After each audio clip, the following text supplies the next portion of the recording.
Hello dear students, मैं पंकज पालीवाल ई रूडो problem series में एक बार फिर से आपका स्वागत करता हूँ। डियर स्टूडेंट्स, आज की अपनी जो प्रॉब्लम है वो है प्रॉब्लम नंबर 1.67। तो देखिए, क्वेश्चन इस तरीके से है कि एक इंक्लाइन के ऊपर एक मास रखा हुआ है कैपिटल स्मॉल एम, और ये इंक्लाइन है, उसके लिए इंक्लिनेशन एंगल है अल्फा। अब इस ऑब्जेक्ट को इस तरीके से किसी स्ट्रिंग से कनेक्ट किया हुआ है और इसको स्ट्रिंग की हेल्प से इस तरीके से अपन खींच रहे हैं, और ये जो स्ट्रिंग है वो हॉरिजॉन्टल के साथ में बीटा एंगल के ऊपर है। अपने को ये फाइंड करना है कि ये जो एंगल बीटा है उसकी वैल्यू कितनी होगी जिसके लिए टेंशन क्या हो, मिनिमम हो, और उस टेंशन की वैल्यू भी निकालनी है। तो सबसे पहले तो अपन इसी के अंदर फ्री बॉडी डायग्राम बना लेते हैं। अपन ये स्मॉल एम है तो इसके ऊपर इस तरीके से कांटेक्ट फोर्स लगेगा एन, ये इस तरीके से कांटेक्ट फोर्स लग गया। डाउनवर्ड डायरेक्शन के अंदर क्या लगेगा, ये एम जी। ये एंगल कितना होगा, अल्फा। तो इधर इसका कंपोनेंट कितना होगा, M G cos of alpha, और इधर कितना होगा, M G sine of alpha. Contact force ऊपर की तरफ लगा हुआ है, यहां से टेंशन लगेगी इसके ऊपर टी, तो इस टेंशन का इधर कंपोनेंट तो होगा टी कोस ऑफ बीटा हो जाएगा, और इस तरफ परपेंडिकुलर एन की डायरेक्शन के अंदर ये बन जाएगा अपने पास में टी साइन ऑफ बीटा। अब अपन इसको करते हैं बैलेंस। तो इधर ऊपर की तरफ लग रहा है यहां से एन, तो ये एन हो गया, प्लस का कितना हुआ, टी साइन ऑफ बीटा। ये किसको बैलेंस करेगा, यहां पर M G cos of alpha को, तो ये बन जाएगा यहां से M G cos of alpha. Equation first दे देता हूं। अब इस इंक्लाइन के अलोंग अपन देख सकते हैं कि ऊपर की तरफ तो कौन सा लग रहा है, ये टी कोस ऑफ बीटा। अगर ये ऊपर की तरफ जाता है तो सिचुएशन के अंदर फ्रिक्शन फोर्स कितना लगेगा, इस तरीके से कितना लगेगा, एफ वन दे लेता हूं मैं इसको। तो उधर तो कितना हुआ, टी कोस ऑफ बीटा। ये किससे बैलेंस होगा, इक्विलिब्रियम की कंडीशन के अंदर टी कोस ऑफ बीटा इधर किससे बैलेंस होगा, M G sine of alpha plus F one. तो यहां से अपन ये देख सकते हैं कि टी कोस ऑफ बीटा ये तो बन जाएगा M G sine of alpha, plus ये कितना होता है, F equal to mu into N.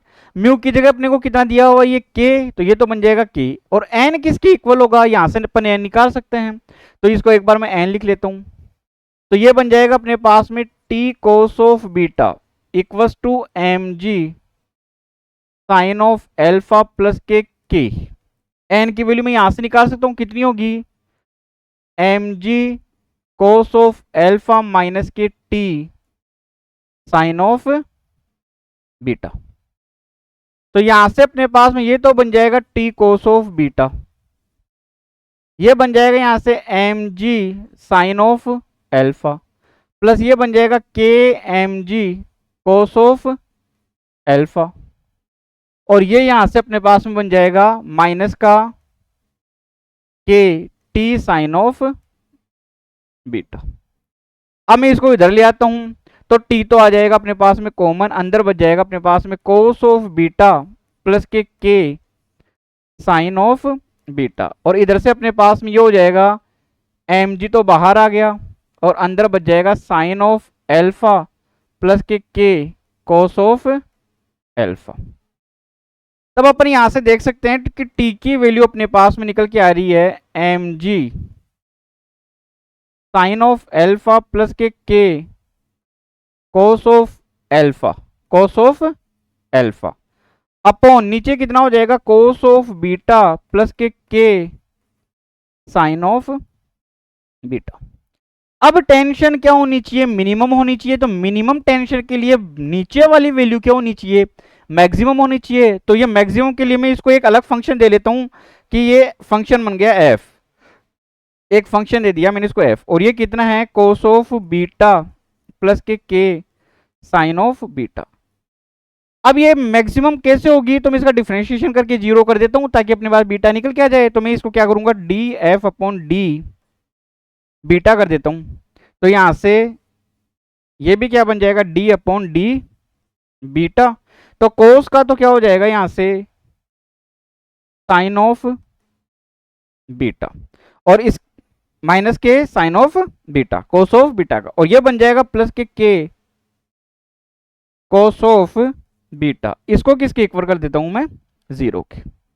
तो ये उधर चला जाएगा, तो अपने पास में ये निकल के आ जाएगा टेन ऑफ बीटा, इसकी वैल्यू कितनी हो जाएगी के।